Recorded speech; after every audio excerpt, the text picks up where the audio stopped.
কোরআনের চ্যালেঞ্জ সংক্রান্ত 12টি আয়াত আমরা একত্রিত করেছি। এর মধ্য থেকে সূরা ইউনুস 37, 38, 39 নম্বর আয়াতে আল্লাহ পাক রব্বুল আলামিন বলেন, ওয়ামা কানা হাযাল কুরআনু আইয়ুফতারা মিন দুনিল্লাহ ওয়ালাকিন তাসদীকাল্লাযী বাইনা ইয়াদাইহি ওয়া তাফসীলাল কিতাবি লা রাইবা ফীহি মির রাব্বিল আলামিন। আল্লাহ বলেন, এটা এমন কিতাব নয় যে আল্লাহ ছাড়া অন্য কেউ লিপিবদ্ধ করে নিয়ে আসবে, বরং এই কিতাব অন্যান্য আসমানি কিতাবের সমর্থন করে এবং এটা আল্লাহর পক্ষ থেকে অবতীর্ণ, এর মধ্যে কোনো সন্দেহ নেই। আল্লাহ বলেন, তারা কি এই কোরআন সম্পর্কে মিথ্যা প্রতিপন্ন করে?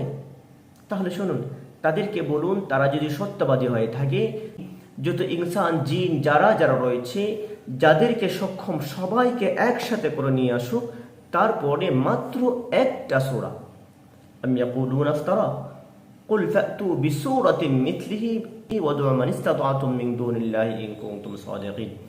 তারা যদি সত্যবাদী হয়ে থাকে, তাহলে তারা এবং তারা পৃথিবীতে যাদেরকে একত্রিত করতে সম্ভব, সবাইকে একত্রিত করে মাত্র একটা সূরা নিয়ে আসুক, যদি তারা সত্যবাদী হয়ে থাকে। আল্লাহ বলেছেন, না, এটা কোশ্চিন কালো তারা পারবে না।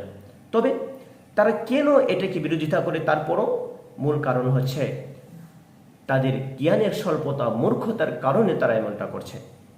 বাল কাযযাবু বিমা লাম ইউহিতু বিইলমি ওয়া লাম্মা ইয়াতিহিম তা'ওয়িলু কাযালিকা কাযযাবাল্লাযীনা মিন ক্বাবলিহিম ফানজুর কাইফা কানা আকিবাতুয যালিমিন। আল্লাহ পাক বলেন, তারা যে এমনটা করছে তাদের মূর্খতার কারণে, বরং তাদের স্বল্প জ্ঞানের কারণে কোরআনকে তারা আয়ত্ত করতে পারে নাই। এই কারণে তারা অস্বীকার করে ফেলছে। নাউযুবিল্লাহ, কোন মারাত্মক কথা। তারপর আল্লাহ ধমক দিয়ে বলছেন, কাযালিকা কাযযাবাল্লাযীনা মিন ক্বাবলিহিম, তাদের পূর্ববর্তীগণ এমনই করেছিল, তারপরে তাদের শেষ পর্যন্ত মারাত্মক থেকে মারাত্মক খারাপ হয়েছে। এখানে জুলুমের কথা বলা হয়েছে, ফানজুর কাইফা কানা আকিবাতুয যালিমিন। আল্লাহ পাক রব্বুল আলামিন জালেমদের পরিণতি, মারাত্মক খারাপ পরিণতির কথা বলছেন। মূলত কোরআনের হুকুম হলো, জালেমদেরকে আল্লাহ পছন্দ করে না। ইন্নাল্লাহা লা ইউহিব্বুয যালিমিন। আর যারা কোরআন মানবে না, তারা জালেম হবে।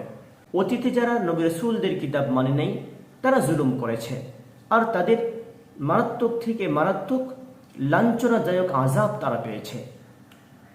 আল্লাহ পাক রব্বুল আলামিন এই কোরআনের ক্ষেত্রে বলছেন, যারা কোরআনকে মানবে না, তারা জুলুম করবে। কারণ হচ্ছে, জুলুম বলা হয় যেই জিনিসটা যেই জায়গায় রাখা দরকার, যেই কাজটা যেইভাবে করার দরকার, সেই জিনিসটা সেই কাজটা সেইভাবে না করে, বস্তুর আপন অবস্থায় না রেখে ভিন্নভাবে করা, উল্টো বা অন্যভাবে করা, সেটাই হচ্ছে জুলুম। কোরআন মানা প্রত্যেকের জন্য অবশ্যই আবশ্যক। কারণ কোরআন যখন নিজে লিখতে পারে নাই, কোরআনের অলৌকিকতা দেখেছে, কোরআন কেউ লিখতে পারবে না, বারবার চ্যালেঞ্জের পর যখন এটা গ্রহণ করতে পারে নাই, সর্বোপরি কোরআন মানুষের নয়, এটা নিশ্চিত হয়ে গিয়েছে এবং কেউ করতে পারে নাই, তারপর কোরআনকে অবশ্যই মেনে নেওয়াটাই যুক্তিযুক্ত ছিল, মেনে নেওয়াটাই মূলত আসল কাজ ছিল। যারাই মানবে না, তারাই জালেম হয়ে যাবে। অতএব আল্লাহ পাকের এমন ধমকের পরও আমরা যদি কোরআনের মতো করে লিখতেও না পারি, কোরআনকে মানতেও না পারি, তাহলে আমাদের জন্য আফসোস করা ছাড়া আর কোনো উপায় থাকবে না। অতএব কোরআনের বিরোধিতা নয়, কোরআনকে দূরে নয়, কোরআনকে কাছে টেনে কোরআনের মতো করে জীবনযাপন করে সফল হতে চাই। আল্লাহ সবাইকে কবুল করেন।